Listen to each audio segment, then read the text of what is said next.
And good evening. I'm Tom Conveca here with your weather information that you've been looking for. We are 67 out at AX with a dew point of 60, a little high. And I think as you see some clearing there, still some clouds left. That's mostly high and mid-level stuff. And we will see some what we call radiational cooling for tonight. The Earth's surface will lose the energy it received during the day, and that will cool things off. And of course, if you got moisture, and we've got plenty of it after the big rains, and some clear windows overhead, that means a little fog recipe for tomorrow morning.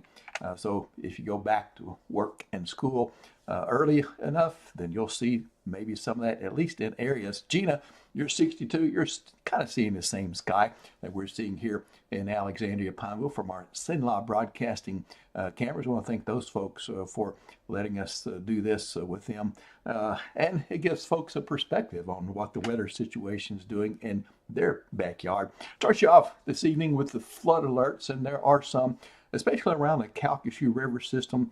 We've got Bunditz Lake over in Beauregard Parish there. That Calcasieu River system flooding is on the river all the way from Rapides Parish, which will be Glenmore area, and then down through Allen, and even down toward into the Lake Charles area there as heavy rainfall sending that river over base. But these are mostly minor flood warnings, so I'm not going to do a warning by warning situation with any of this. Now, if it were a major flood, then I would go to our hydro information pages and let you kind of see what that looked like. Well, you got to see it the other day, but right now I'm going to let this go with just to mention you folks.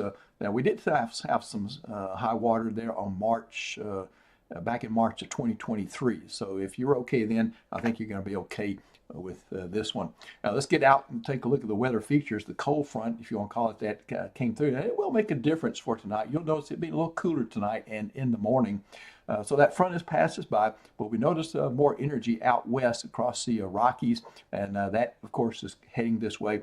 Those clouds are being caused by the forcing and moisture in the atmosphere in that part of the world, and that's on its way here. So the overall setup shows a pretty significant system developing in the Rockies. That upper level system will strengthen during the day tomorrow as it heads its way a little bit and remain well organized. It will trigger initial development of showers and thunderstorms to the west and to the south of us. But once we get into the day, we'll see things that increase here in Cenla as that upper level energy is closer. It's forcing the atmosphere, to lift, and we will have some moisture and instability. And so, yeah, we're going to have a little risk of some showers and thunderstorms. In fact, I think everybody's going to get wet with this one as well. I have some details on how much to expect in just a bit. So this is how Futurecast plays it out in detail. Isolated showers developing, say, around mid-morning across our southern parishes, say the I-10 corridor, and then into the Highway 190 corridor. Now, once we work into the day, that will kind of develop northward as the upper level energy comes in, heads toward us from the west, and the coverage will increase some, and that same type of pattern will continue throughout the Friday evening, Friday overnight. And then once we get into the morning Saturday after 6 a.m., I don't think we'll really see much of anything at that point. So Saturday afternoon is going to usher in a pretty fine period of weather. Well, we do have a little flash flood risk continuing forward today into tomorrow. Of course, that will be what's left over. And then once we get into tomorrow and I think Saturday morning, we'll see another little risk of some flash flooding, especially in areas from Alexandria Pineville eastward and southward. Some of those areas that did pick up the heavier rainfall totals out of these last events in the last weather system. So this is the rainfall pattern I'm forecasting through noon Saturday. I think everybody gets rain. I've got 100% up. Now remember, a general reminder, it does not mean that it's going to rain constantly. It doesn't mean it's going to rain all the time. It just means that once I count the raindrops on noon Saturday for Friday and Friday night, I think it's going to be 100% coverage. All right, amounts, how much? A half inch to 1.5 inches would be pretty common.